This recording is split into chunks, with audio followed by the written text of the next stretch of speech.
Good morning, students. Our today's topic is pteridophytes. So let's start without wasting any time. The video is in Hindi as well as in English. Pteridophytes. Pteridophytes are primitive vascular plants. That means vascular tissue is present in pteridophytes. Pteridophytes जो हैं वो primitive vascular plants हैं. इसमें vascular tissue जो होता है वो पहली बार present हुआ है. इसके बाद आएंगे जिम्नोस्पर्म्स और एंजियोस्पर्म जिसमें वस्कुलर टिश्यू जो है वो डेवलप होता जाएगा. नेक्स्ट ब्रायोफाइट्स में वस्कुलर टिश्यू एब्सेंट था, remember that. Characteristics of pteridophytes. Main plant body of pteridophytes is diploid sporophyte. Remember it, and it is differentiated into root, stem, and leaves. And in case of bryophytes, the main plant body is haploid gametophyte, and that is not differentiated into root, stem or leaves. In case of pteridophytes, stem may be erect above the ground or underground rhizome, and leaves are of two types. In many species they are microphyllous, that means they are minute, and in some species they are large, known as megaphyllous. Vascular bundles are present in organized groups or steels. So pteridophytes जो हैं उनकी main plant body जो है वो diploid sporophyte होती है, जबकि bryophytes में हैप्लॉयड गेमिटोफाइट थी. स्पोरोफाइट जो है वो डोमिनेंट फेज में है और that is differentiated into root, stem and leaves. Stem erect होती है अबव द ग्राउंड, ग्राउंड के ऊपर भी हो सकती है, और राइजोम के फॉर्म में अंडरग्राउंड भी हो सकती है. लीव्स दो तरह के होते हैं, या तो माइन्यूट बहुत छोटे होते हैं जिनको हम कहते हैं माइक्रोफिलस लीव्स, और या फिर बड़े लीव्स होते हैं कई स्पीशीज में जिनको हम कहते हैं मेगाफिलस लीव्स. वस्कुलर बंडल जो प्रेजेंट है वो ऑर्गेनाइज्ड फॉर्म में प्रेजेंट है, मतलब या तो वो राउंड स्ट्रक्चर में होंगे, और जाइलम और फ्लोएम की जो कंडीशनिंग है वो या तो फ्लोएम पहले आएगा, जाइलम बाद में आएगा. उसके बेसिस पे इनके ग्रुप्स बनाए गए हैं और ये स्टील फॉर्म में होते हैं अलग अलग स्पीशीज में. रिप्रोडक्शन जो है वो स्प्रेंजिया से होती है. इनसाइड स्पोर्स प्रोड्यूस होते हैं inside sporangia, and the leaves that bearing sporangia उनको कहते हैं sporophyll. But in some species sporangia are borne in axil of stem and leaves, that is in selaginella. And in some special structures as fertile spikes, sprangiophore or sporocarp have spores.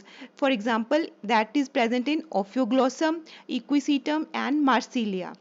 Plants may be homosporous, that produce single type of spores like Lycopodium or Pteridium, or heterosporous, that is they produces two type of spores, microspores or large megaspores, smaller microspore or large megaspores.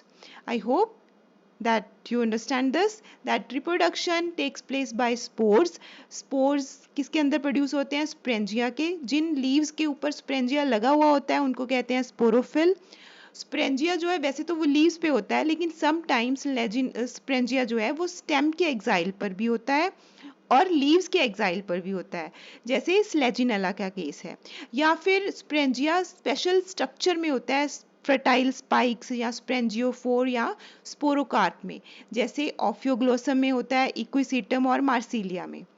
Plant homosporous भी हो सकता है या heterosporous भी हो सकता है. That means homosporous means homo means single type of spores form होंगे जैसे लाइकोपोडियम टेरिडोफाइट्स में, और हिट्रोस्पोरस के केस में दो तरह के स्पोर फॉर्म होंगे, स्मॉलर माइक्रोस्पोर और लार्ज मेगास्पोर्स. अब स्पोर जो प्रोड्यूस हुए हैं वो जर्मिनेंट होंगे और प्रोड्यूस करेंगे हैप्लॉइड गैमेटोफाइट, जिसको कहते हैं प्रोथैलस. प्रोथैलस ही हैप्लॉइड गैमेटोफाइट है. अब हैप्लॉइड प्रोथैलस जो है वो होमोस्पोरस केस में मोनोशियस होता है. दैट मीन्स प्रोथैलस के ऊपर, एक ही प्रोथैलस के ऊपर मेल और फीमेल गैमेटेंजिया लगेंगे, जिनसे आर्थ्रीडिया और आर्किगोनिया निकलेंगे. और हिट्रोस्पोरस केसेस में डायोशियस प्रोथैलस होते हैं, यानी कि दो प्रोथैलस होंगे, एक पे मेल गैमेटेंजिया लगेगा, दूसरे पे फीमेल गैमेटेंजिया लगेगा. So spore germinate to produce haploid gametophyte prothallus, और ये बहुत स्मॉल लिविंग होता है, शॉर्ट लाइफ होती है इसकी, दैट्स वाई ये डोमिनेंट फेज में नहीं है gametophyte. Next, sexual reproduction is oogamous type. That means Antheridia and Archegonia are not equal in size or shape. Antheridia is motile structure and Archegonia is non-motile structure. They both are born on prothallus. And Theridia reaches the venter are fertilize the egg. And Theridia reaches the venter and then fertilize the egg where zygote form, and zygote divide inside the venter to form embryo which takes its nourishment from prothallus. This embryo germinate to form sporophyte. This is the whole life cycle of the pteridophytes. Let's start from the starting. There are sprangiosperms on the leaves. Sprangiosperms form spores. Spores are formed by meiosis. That means they are N, and then sporangia are 2N structure. Okay, they form spore which are N in structure. They are haploid, and this haploid structure form gametophyte or prothallus. Now this prothallus bear Antheridia and Archegonia. They both are haploid structure, like this is N, this is N. They fuse to form a zygote. Syngamy होगी यहाँ पे. They fuse to form a zygote structure. Now NN join to form a 2N structure. This all thing happens inside the venter of Archegonia, and Archegonia is attached to the prothallus. It is not detached from the prothallus. Remember it. Now this zygote form structure, zygote then undergo mitotic division, so it remains 2N to form embryo. This embryo get nourishment from prothallus.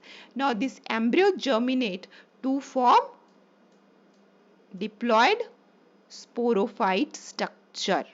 That is the main plant body of pteridophytes. Got it? This is the whole life cycle of pteridophytes. Next, these are some important examples of pteridophytes and their economic importance. Lycopodium is known as club moss, and it is used in rheumatism and liver kidney disorders. Selaginella, very important. Selaginella is known as spike moss. These plants are capable of flexing their branches and roll to assume the shape of balls under prolonged dry condition, but when dipped in water or moisture they resume their normal form, hence called resurrection plants. They are called resurrection plants because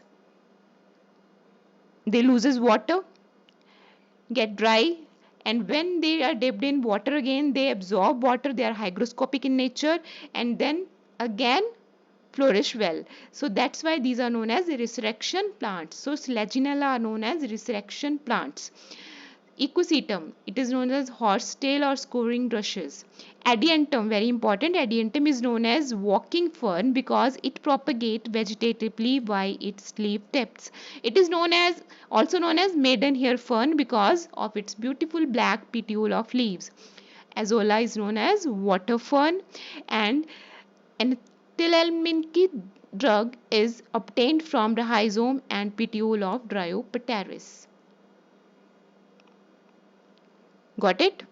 That's all for today. I hope you liked the video. If you like the video, then like, comment, share and subscribe, and also visit our website www.sciencematheducationplatform.in to do MCQ quiz on biology, current affairs and static GK.